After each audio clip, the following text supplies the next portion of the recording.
জান্নাত গ্রহণ করে না। হারাম দ্বারা লালিত শরীর জান্নাত গ্রহণ করে না, মানে জান্নাতে সে ঢুকতে পারবে না। হারামে লালিত শরীর। প্রিয় হাজিরিন, আল্লাহ রাব্বুল আলামিন দুনিয়া সৃষ্টি করলেন, বানাইলেন, বানানোর পরে বলেছেন ওয়ামা খালাকতুল জিন্না ওয়াল ইনসা ইল্লা লিয়াবুদুন, মানুষ এবং জিন জাতিকে আমার ইবাদতের জন্য বানাইছি। কি জন্য বানাইছেন? ইবাদতের জন্য বানাইছেন, গোলামির জন্য বানাইছেন। এখন রিকশা চালায় যারা ড্রাইভার, তাদের রিকশা চালানোর মধ্যে এক ধরনের মজা পায়। কৃষিকাজ যারা করে, কৃষি কাজের মধ্যে এক ধরনের মজা পায়। চাকরি বাকরি যারা করেন, তারা চাকরির মধ্যে এক ধরনের মজা পায় কি পায় না? আরো জোরে বলেন, পায় কি পায় না? যারা ব্যবসা বাণিজ্য করে, ব্যবসার মধ্যে এক ধরনের মজা আছে না নাই? এক ধরনের মজা আছে। ঠিক তদ্রূপ ভাবে আল্লাহ রাব্বুল আলামিন বললেন, আমি মানুষ এবং জিন জাতিকে বানাইছি আমার গোলামির জন্য, ইবাদতের জন্য। সেই ইবাদতের মধ্যে মজা আছে না নাই? আরো জোরে বলেন, মজা আছে না নাই? যদি কেউ বলে নামাজ পড়ি তো মজা পাই না, কোরআন তেলাওয়াত করি তো কোনো মজা পাই না, স্বাদ নাই, যাকাত দেই বছরের মাথায় লক্ষ লক্ষ টাকা, কোনো মজা পাই না, এরপরে যত ইবাদত আছে, আল্লাহর বিধান আছে, সেগুলো পালন করে কিন্তু কোনো মজা পাই না, যদি এই কথা কেউ বলে, এই অভিযোগ কেউ করে, তাহলে বুঝতে হবে ওর ইনকাম, অর্জন, উপার্জিত সম্পদের মধ্যে ভেজাল। কিসের মধ্যে ভেজাল? সম্পদের, উপার্জিত সম্পদের মধ্যে ভেজাল। এই জন্য খুব হুঁশিয়ার, সাবধান। সম্পদের মধ্যে, উপার্জিত খাদ্য খাবারের মধ্যে কোন হারামের মিশ্রণ ঘটানো যাবে না। প্রিয় হাজিরিন, আল্লাহ রাব্বুল আলামিন দুইটা জিনিসকে আমাদের জন্য রিজিক হিসেবে পাঠাইছেন। কয়টা জিনিস বলেন? কয়টা জিনিস? আরো জোরে বলতে হবে, কয়টা জিনিস? একটা হচ্ছে হালাল, আরেকটা হারাম। একটা কি? হালাল, আরেকটা হারাম।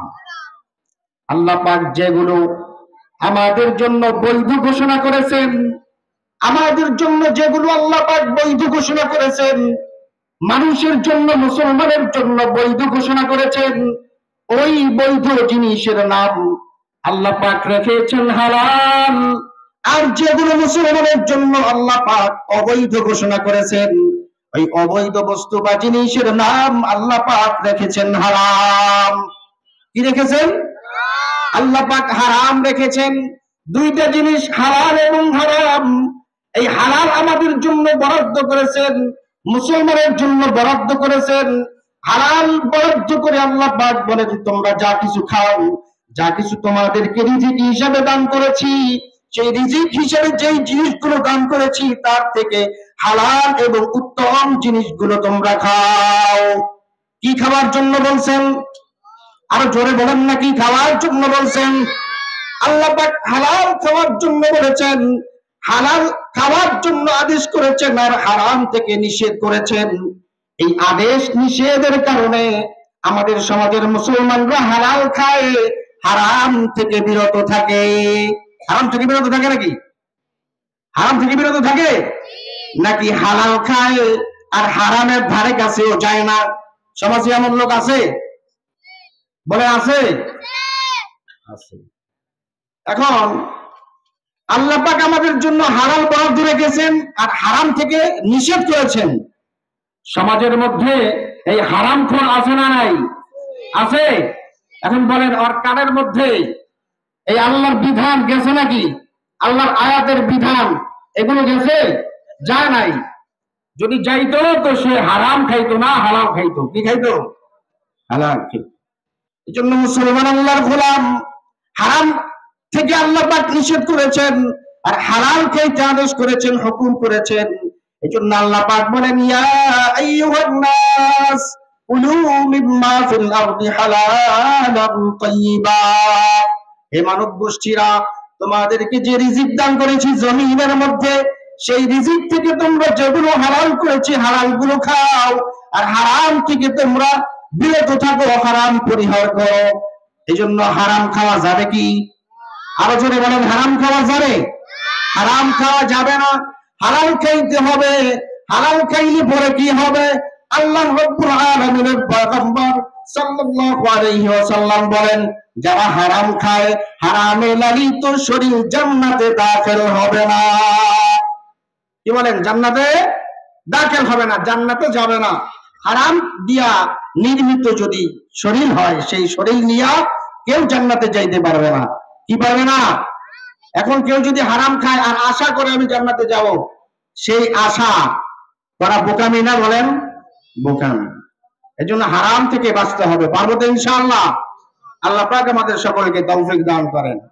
প্রিয় হাজিরিন, এই হালাল আমরা কিভাবে জানবো কোনটা হালাল কোনটা হারাম? এটা আমরা অনেকে জানিই না।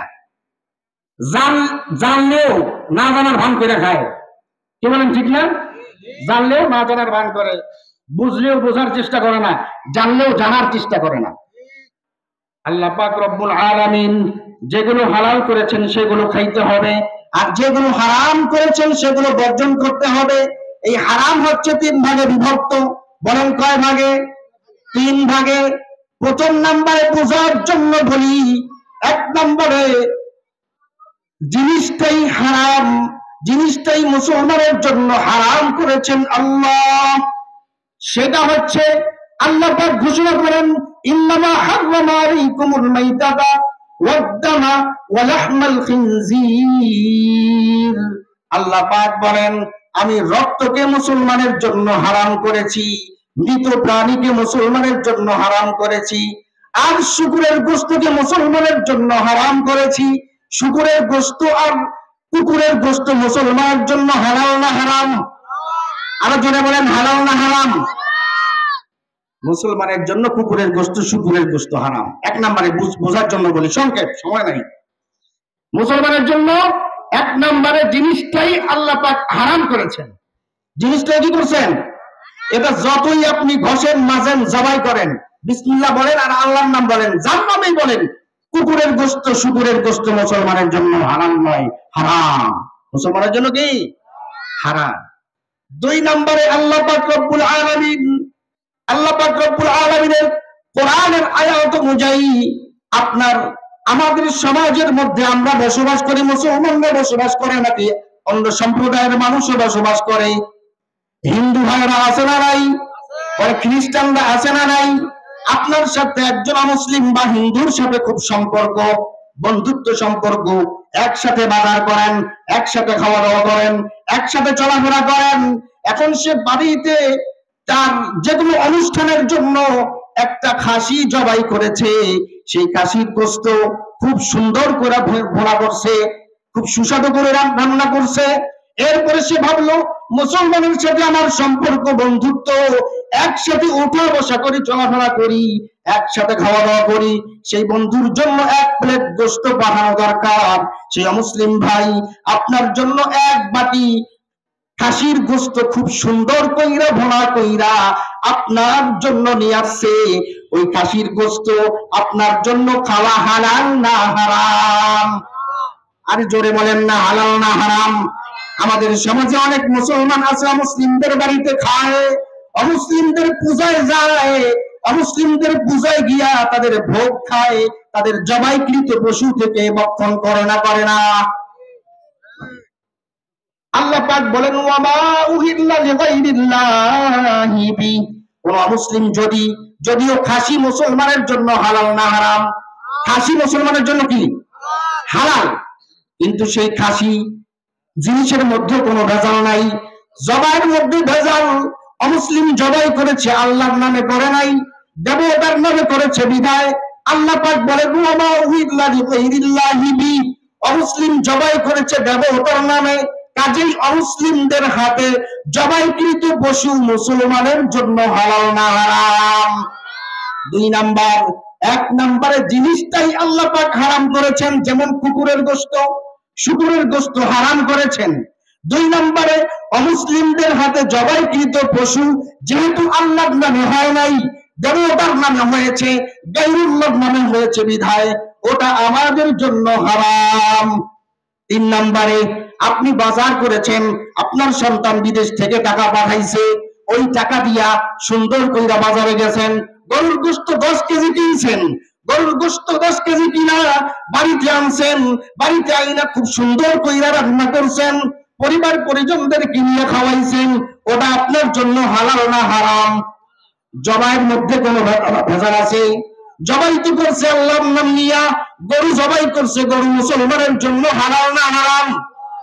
গরু মুসলমানের জন্য হালাল, ওটা জবাই করছে ও আল্লাহর নাম নিয়া। কার নাম নিয়া জবাই করছে? আল্লাহর নামে। জবাইয়ের মধ্যে কোনো ভেজাল নাই, আছে নাকি? জবাইয়ের মধ্যে কোনো ভেজাল নাই। এরপরে যে জবাই করছে তার মধ্যেও, পশুর মধ্যেও কোনো ভেজাল নাই। আপনি আনছেন কিনা খাইছেন, খুব সুন্দর, ভালো, এটা হালাল। কিন্তু আরেকজন ব্যক্তি উনি বাজারে গেছে 10 কেজি বা 20 কেজি গোশত কিনা বাড়িতে আনছে, জবাইয়ের মধ্যে কোনো ভেজাল নাই, জিনিসের মধ্যে কোনো ভেজাল নাই, গরু মুসলমানের জন্য হালাল। আর জবাই করছে আল্লাহর নামে, ওটাও মুসলমানের জন্য হালাল। সুন্দর কইরা গোশত কিনা বাড়িতে আনছে, রান্না কইরা খাইছে। কিন্তু মুসলমান ভাইরা রে আমার, ওই গোশত খাওয়া ওই মুসলমানের জন্য হারাম। কেন হারাম হইল? হারাম হওয়ার কারণ হলো ওর উপার্জনের মধ্যে হারাম। একজন ব্যক্তি সুদ খায়, একজন ব্যক্তি ঘুষ খায়, একজন ব্যক্তি অবৈধভাবে উপার্জন করে, একজন ব্যক্তি এতিমের সম্পদ লুট করে, একজন ব্যক্তি আরেক মুসলমানের সম্পদ লুণ্ঠন করে, ডাকাতি করে, চুরি করে। সেই টাকা দিয়া জিনিসের মধ্যে যদি কোনো ভেজাল না থাকে, আল্লাহর নামে জবাই করছে, জবাইয়ের মধ্যেও যদি কোনো ভেজাল না থাকে, ওই চুরিকৃত, ডাকাতিকৃত, সুদের টাকা, ঘুষের টাকা দিয়া যদি আপনি ওই হালাল জিনিসের, হালাল গরুর গোশত কিনাও যদি খান, ওটাও তার জন্য হালাল না হারাম? বলেন না হালাল না হারাম? বলতে ভয় লাগে নাকি? বলতে ভয় লাগে? একজন সুদ খায়, জবাইয়ের মধ্যে কোনো ভেজাল নাই, জবাইয়ের মধ্যে ভেজাল আছে? আর জোরে বলেন, ভেজাল আছে? আর গরু, এটা মুসলমানের জন্য হালাল। জিনিসের মধ্যেও কোনো ভেজাল আছে? জিনিসের মধ্যেও কোনো ভেজাল নাই। কিন্তু সুদখোর যদি ওই গরুর গোশত কিনে খায়, খাওয়াটা তার জন্য হারাম। কারণ কি? কারণ কি বলেন না? সুদ খায় না, হারাম, উপার্জনই হারাম, উপার্জনই তার হারাম। জবাইয়ের মধ্যে কোনো ভেজাল নাই। এক নম্বরে জিনিসটা আল্লাহ পাক হারাম করছেন, যেমন কুকুর আর শুয়ার, এটা মুসলমানের জন্য হারাম করছেন, জিনিসটাই হারাম। দুই নম্বরে কি বলছিলাম মনে আছে? অমুসলিম জবাই করছে, জিনিসটা হালাল, মুসলমানের জন্য জিনিসটা হালাল, জবাই করছে কে? অমুসলিম জবাই করছে, সেটা মুসলমানের জন্য কি? জোরে বলেন নাকি? হারাম। তিন নম্বরে জবাইয়ের মধ্যে কোনো ভেজাল আছে? জিনিসের মধ্যে কোনো ভেজাল নাই, কিন্তু কিনা খাইছে মুসলমানের, কিন্তু খাওয়ার মধ্যে ভেজাল, হারাম। খাওয়াটা কি? হারাম। হারাম হওয়ার কারণ কি? হারাম হওয়ার কারণ হলো উপার্জনের মধ্যে হারাম। চুরি কইরা গোশত কিনা খাইছে, ওটা তার জন্য হারাম। ডাকাতি কইরা আরেকজনের সম্পদ, আরেকজনের বুকে আঘাত দিয়ে সে ডাকাতি করে টাকা আনছে, উপার্জনের মধ্যে হারাম। সুদ খাইছে, মানুষকে কষ্ট দিছে, ওই উপার্জনের মধ্যে হারাম। যদিও জিনিসের মধ্যে কোনো ভেজাল নাই, যদিও জবাইয়ের মধ্যে কোনো ভেজাল নাই, তারপরেও তার জন্য সেটা হারাম, কারণ হলো উপার্জনের মধ্যে হারাম। কিন্তু বড় দুঃখ এবং পরিতাপের বিষয় হলো, প্রথম জিনিস যে আল্লাহ পাক প্রথম জিনিসের মধ্যে বস্তুটাকেই হারাম করেছেন, সেই জিনিসটাকে কোন মুসলমানের সামনে যদি কুকুরের গোশত আনা হয়, শুকুরের গোশত আনা হয়, দূর দূর করে তাড়িয়ে দেয়, যা, কুকুরের গোশত মুসলমানের জন্য খাওয়া হালাল না, শুয়োরের গোশত মুসলমানের জন্য খাওয়া হালাল না হারাম। যাও, কি নিয়ে আসছো? শুকুরের গোশত নিয়ে আসছো কেন? আমার জন্য গরুর তাজা ভুনা গোশত নিয়ে আসো, ওটা আমার জন্য হালাল। শুকুরের গোশত তো মুসলমানরা খায় না। এক নাম্বার প্রকার, মুসলমানরা প্রথম জিনিসকে হারাম মনে করে, কিন্তু হারাম উপার্জিত সম্পদ দিয়া বস্তু কিনা বাজার কইরা নিজেও খায় পরিবারকেও খাওয়াইতে সে হারাম মনে করে না, মনে করে হালাল। কি মনে করে? এখানেই দুঃখ। শুকরের গোশত যেমন হারাম, কুকুরের গোশত যেমন হারাম, ঠিক তেমনই ভাবে সুদের টাকা দিয়া, ডাকাতির টাকা দিয়া, চুরির টাকা দিয়া, ঘুষের টাকা দিয়া জমজমের পানি কিনা খাইলেও সেটা মুসলমানের জন্য হারাম। বলেন কি হালাল না হারাম? জমজমের পানিও যদি কিনা খান, 100 বার যদি হজ করেন সুদের টাকা দিয়া, ওটা মুসলমানের জন্য হারাম। যদি বলেন হুজুর জমজমের পানি নিয়ে আসছি, বোতলের মধ্যে খুব সুন্দর কইরা প্যাকেট কইরা জমজমের পানি নিয়ে আসছি আপনার জন্য, এখন আপনি তো জানেন, হুজুর তো জানে এই লোকটা সুদের ডিলার। এই লোকটা কি বলেন? আমার কথা মনে বুঝেন না আপনারা? এই লোকটা তো সুদের ডিলার। ডিলার বুঝেন? আমি যতটুকু বুঝি, মানে সে সারা দেশে সাপ্লাই দেয়, একটা মাল সাপ্লাই দেয়। এখন সে সুদের ডিলার। এখন বলেন হুজুর কোন মুখে জমজমের পানিটা খাবে? খাইতে পারবে? জমজমের পানি খাইতে পারবে। এখন সুদখোর আর ঘুষখোর ডাকাতির টাকা দিয়া যতবার হজ করুক না কেন, যতই জমজমের পানি আনুক না কেন, মদিনার থেকে আল্লাহর রাসূলের লাগানো গাছ থেকে যতই খেজুর আনুক না কেন, ওটা ওই ব্যক্তি সুদখোর ডাকাতি চোরের জন্য হালাল না হারাম? জোরে বলেন না, হালাল না হারাম? এজন্য হারাম খাওয়া যাবে? হারাম খাওয়া যাবে? নিজে তো হারাম খাচ্ছেন, আবার পরিবার পরিজনদেরকেও হারাম খাওয়াইছেন।